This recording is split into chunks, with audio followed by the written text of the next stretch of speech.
Hello guys, and welcome back to another episode of PCs and EVs. As always, I'm Thomas. In today's video, we're going to be showcasing the charging curve of my Hyundai Ioniq 5. Currently, it's discharged to about 15% battery. That's what it's at currently.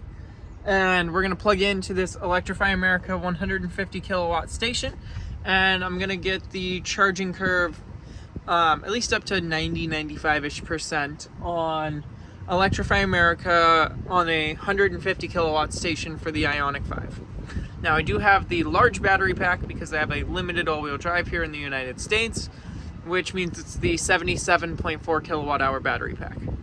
We're gonna plug in, we're gonna get started, and I'm gonna get you guys in a time lapse, and I'll provide a graph and everything as well at the end. So we just plugged in, now I gotta go activate it in the app. Just initiated the charge in the Electrify America app, so it should be clicking through on their end, and then it should just start popping up with charging on our end here. Oh, it says please unplug. Let's go take a look. Let's start a new charging session, reconnect. Just plugged back in. Looks like I'm probably going, oh, it's initiating charging. After I plugged right back in, I didn't even have to go reactivate it.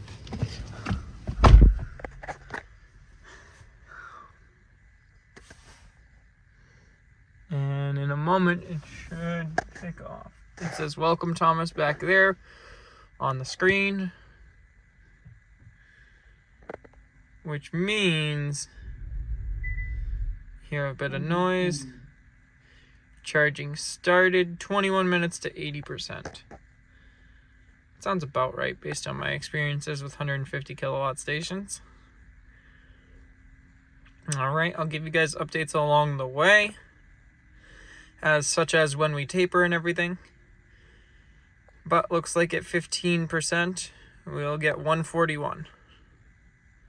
It's only been like 2-ish minutes, and we're already up to 21%, and we're pulling sometime 144, 145 kilowatt.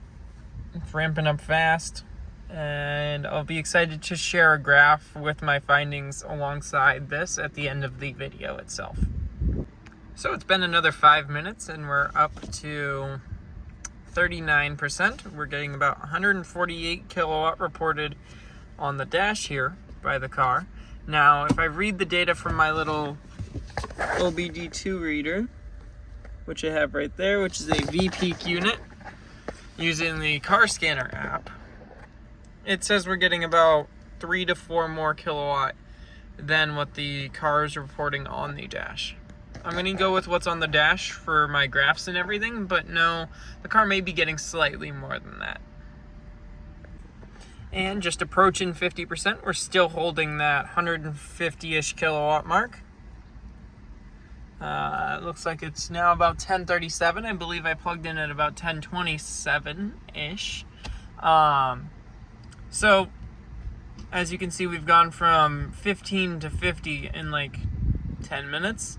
Let's see how much further it gets in the next 10 minutes. It claims it'll make it to 80%. We'll see. Alright, another 5 minutes has passed. We've been here 17 minutes, and we're at 64%. Definitely not an amazing charging session, but it is a very steady charging session. I will give it that. We've gone from like 141 start all the way up to 154 currently. I wonder if this station isn't current limited to 200 amps because my OBD reader is basically been locked at 200 amps the whole time. Alright, we're at about 70%, and as you guys can hear, battery cooling has kicked on. The front flaps are open, and this thing is trying hard to keep that battery cool. It's at about 42 to 44 degrees Celsius right now. Looks like we've been here 18 minutes, and we've got 3 minutes left at 80%. We're pulling, it claims 156. We'll keep an eye on it on the inside, but because I'm in a permanent state, would have only been less than $6 for 46 kilowatt, which is absolutely insane.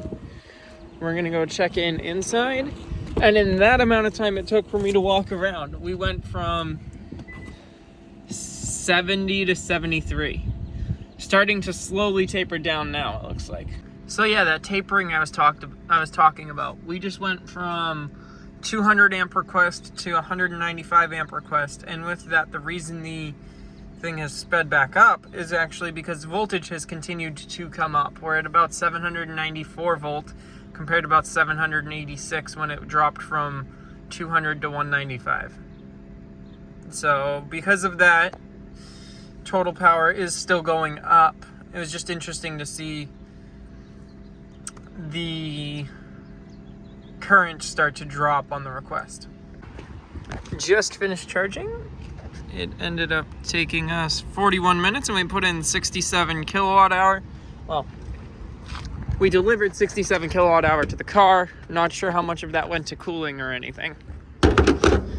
But we are going to now make a graph with all the information and we'll let you guys know. I did end up paying about $4 for doing this test. Oh well, it's $4. Claims I ended at 99%, which is interesting. And thank you guys as always for tuning in to another episode of PCs and EVs.